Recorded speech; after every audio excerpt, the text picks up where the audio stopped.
Hello, everybody.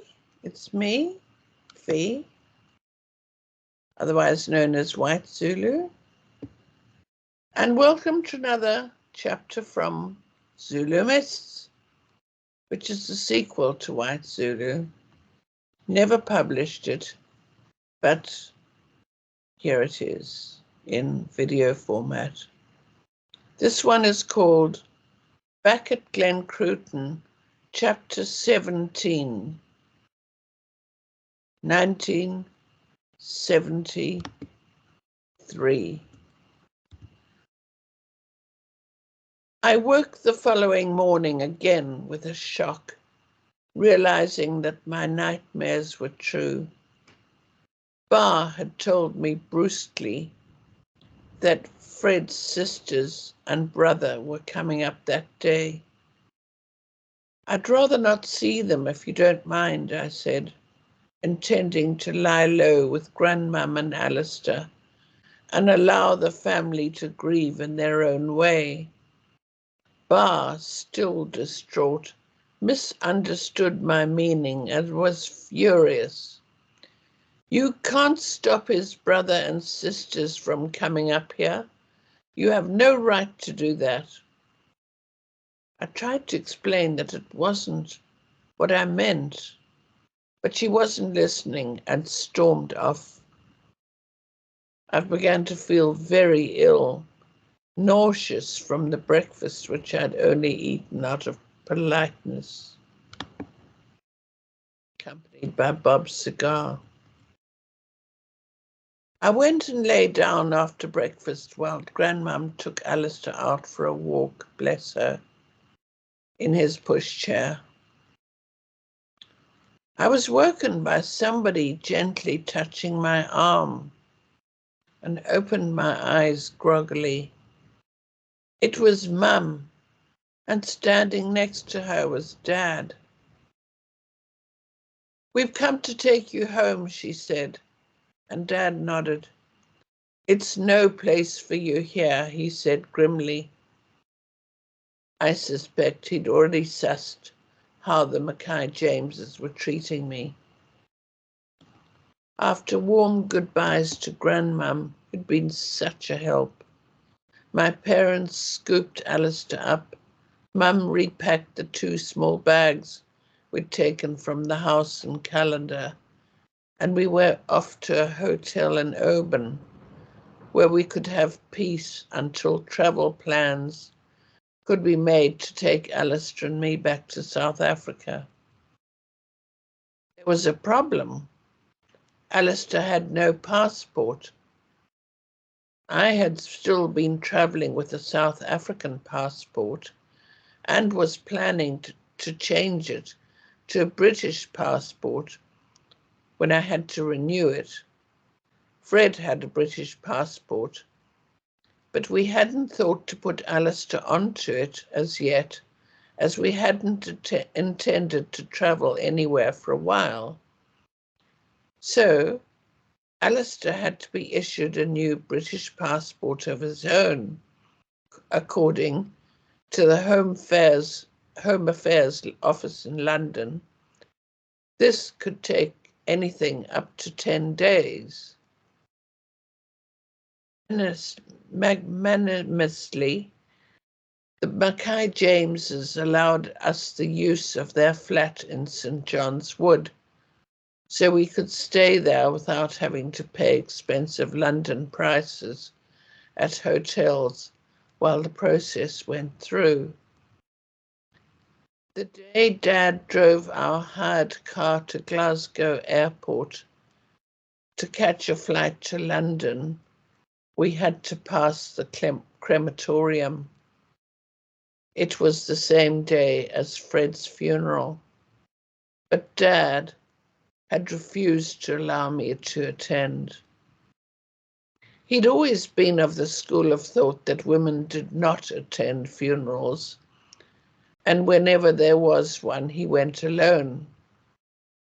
Frankly, nor did I want to be the widow at my husband's funeral, surrounded by hostile in-laws who now appeared to lay the blame of his death entirely at my feet. I suffered terrible guilt from thinking that I might have been the cause of Fred wanting to take his own life rather than spend it with me and our new baby. This guilt had been eating away at me right up until 2011, when I went to a family reunion of the Mackay Jameses, held by my cousin Hugh in Oxfordshire. Attending the lunch was Dr. Chris Donovan, a cousin of Fred's and someone who had grown up with him, spending many summer holidays at Gelncruitten at the loch with him, and had known him closely all his life. This was the first opportunity I had had to discuss Fred's death with someone who knew him well, especially a medical expert. Chris had just recently retired from being a family GP all his working life. Chris asked me to explain very carefully and in full detail the events that led up to and including what had happened that day on the 16th of August. The first I knew of anything going wrong was when I heard that Fred had had some kind of breakdown and that Bar had taken him to see a psychiatrist and that doctor had sent him home for 2 weeks, dosed up with psychotic drugs, explained Chris. I assumed home meant Gelncruitten, not just you and the baby. I was absolutely horrified because it would have been a very reckless thing to do to send a patient back home rather than keep him under supervision in the hospital while he was taking those drugs. Can you remember what they looked like? He asked me. I don't really recall, other than there was some red pills, some capsules and some white ones, and I was to dispense them to Fred 4 times a day. It's a pity you don't remember or know what cocktail he was given. Otherwise, you could have taken the psychiatrist to the medical board and laid charges of malpractice. Those were very new antipsychotic drugs in the early 70s and had hardly been tested. Since then, a couple of them have been known to cause suicides in some patients. I have a suspicion that Fred had no idea of what he was doing. He should have been in a hospital under close supervision and very carefully monitored instead of wandering around in a daze, not knowing where he was, Chris explained. So you really think that he wasn't aware of what he was doing? I asked. I doubt for a moment that Fred made a deliberate attempt to end his life. I think he was just in a total daze and didn't know what he was doing. Chris was adamant, and I felt totally vindicated.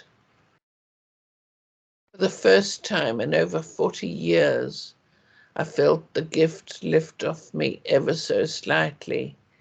And since then, going over that conversation with Chris in my mind, time and time again, I have begun to fully understand how the tragedy happened and why.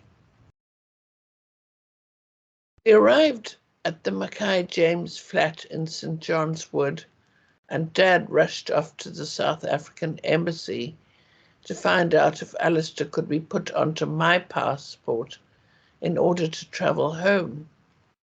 They said since he was born in the UK, he needed a passport of his own. So Dad went to the British Home Affairs offices to discover that, yes, this little baby of 13 months old would have his own passport, but it could take 5 days to process it. It was a late summer in Durban and glorious warm weather. So Mum and I and now Delia, who had been living and working in London at the time, she's my little sister, and had come back to join us in the flat, or had come to join us in the flat, took Alistair in his pushchair over to St. John's Park, where we took his little shoes off, and he learned to walk barefoot on that soft green English grass. I was still numb with shock and could scarcely believe that Fred had gone, since it was such an uncomfortable subject. Neither of my parents nor my sister wanted to discuss it either. When that was all I wanted to do. I wanted to talk about Fred so as to keep him alive in some way, but I couldn't. The second his name came up, the subject was changed, and all I could do was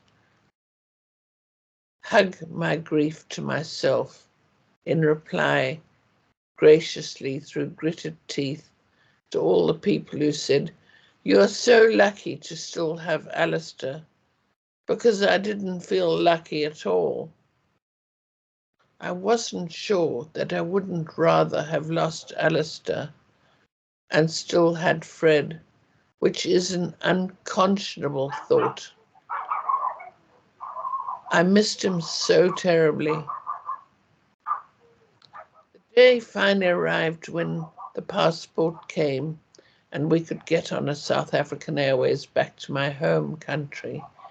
Mum, bless her, took charge of Alistair, who, now that he could walk and run, decided to do just that up and down the centre aisle of the plane for the best part of the night. Dad was complaining, quite rightly, that Bob hadn't offered a penny towards the expense of getting me home. I had left Calendar without so much as a purse, not even a checkbook, and this was long before any form of credit or debit card.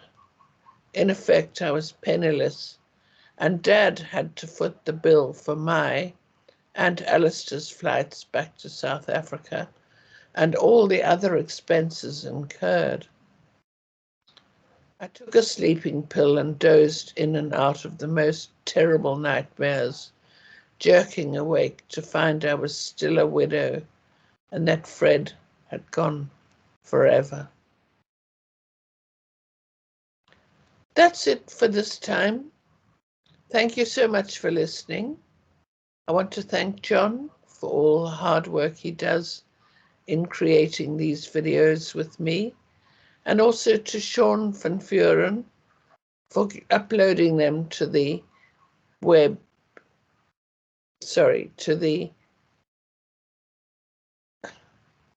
my mind's gone blank, to YouTube for me. He does a beautiful job. Thank you so much for listening. And if you're interested, I do have a website called www.whitezulubook.com, and you can find loads more information and pictures there. Thank you so much for listening, everybody.